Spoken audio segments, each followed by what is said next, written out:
Share बाजार में अक्सर मुनाफा कमाने वाली कंपनियां अपने निवेशकों के लिए डिविडेंड का ऐलान करती है ताकि लाभ की राशि का कुछ हिस्सा उन्हें भी मिल सके।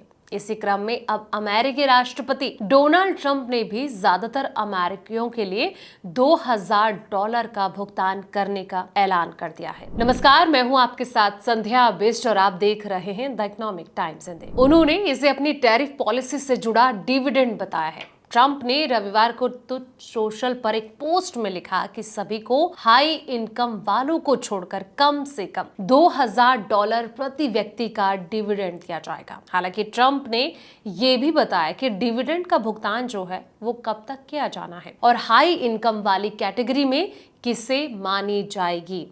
ट्रंप ने डिविडेंड देने के बाद एक ऐसे समय पर कही है जब अमेरिका में शटडाउन चल रहा है, जो कि अब तक के इतिहास में सबसे लंबा शटडाउन है। इसके लिए अमेरिकियों को फूड बैंकों के सहारे रहना पड़ रहा है। फूड बैंक डोनेशन या फिर चंदे के जरिए खाना इकट्ठा कर उसे बेसहारा लोगों में बांट रहे हैं। अमेरिका में शटडाउन होने की वजह से सरकारी कर्मचारियों की जो सैलरी है वो रुक गई है और उनके लिए दिन काटना काफी ज्यादा मुश्किल हो गया है। कैलिफोर्निया, टेक्सास, एरिजोना जैसे यहाँ के कई बड़े शहरों में फूड बैंक के सामने लोगों की लंबी लंबी कतारें जो हैं वो देखने को मिलती जा रही हैं। शटडाउन तब होता है जब संसद या फिर अमेरिकी कॉन्फ्रेंस में फंडिंग बिल पास करने से रह जाता है। इससे सरकार के पास खर्च करने के लिए फंड नहीं बचता है। ऐसे में कई गैर जरूरी कर्मचारी बिना सैलरी के छुट्टी पर भेज दिए जाते हैं। छोटे मोटे कारोबारियों को भी नुकसान पहुंचता है।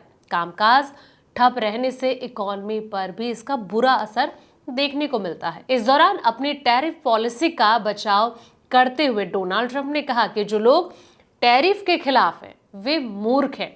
अब हम दुनिया के सबसे अमीर और सबसे सम्मानित देश हैं, जहां महंगाई ना के बराबर है और शेयर बाजार रिकॉर्ड लेवल पर है। 401 के रिटायरमेंट सेविंग स्कीम जैसी योजनाओं तक के लिए सबसे ऊंचे लेवल पर उन्होंने रिकॉर्ड निवेश और फैक्ट्रियों के ग्रोथ का हवाला देते हुए कहा कि अमेरिका खबरें डॉलर कमा रहा है और जल्द ही अपने भारी कर्ज $37 ट्रिलियन का भुगतान करना शुरू कर देगा। इसके पहले ट्रंप सरकार के अधिकारियों ने अनुमान लगाया था कि उनकी जो टैरिफ पॉलिसी है इससे सरकार को हर साल $300 अरब से ज्यादा की कमाई हो सकती है। वाणिज्य सचिव हॉवर्ड लुटनिक ने ये भी कह चुके हैं कि टैरिफ से अमेरिका को हर महीने $50 अरब तक का मुनाफा हो सकता है। अमेरिकी ट्रेजरी डिपार्टमेंट के जारी किए गए जो आंकड़े हैं इसके मुताबिक कहा जा रहा है कि अकेले जून महीने में सरकार के टैरिफ से $26.6 अरब की कमाई हुई। व्हाइट हाउस ने बताया कि 29 जुलाई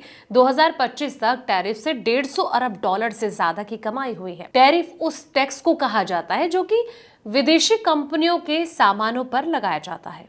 आयात के दौरान अमेरिकी कंपनियां इसका भुगतान करती हैं। टैरिफ ज्यादा होने से मार्केट में विदेशों से आने वाले सामान महंगे हो जाते हैं और कहीं ना कहीं लोग उन्हें ना खरीद कर अपने देश में बने प्रोडक्ट्स का रुख करते हैं। फिलहाल इस वीडियो में इतना ही। ऐसे तमाम वीडियोस के लिए आप देखते रहें द इकोनॉमिक टाइम्स इंडिया।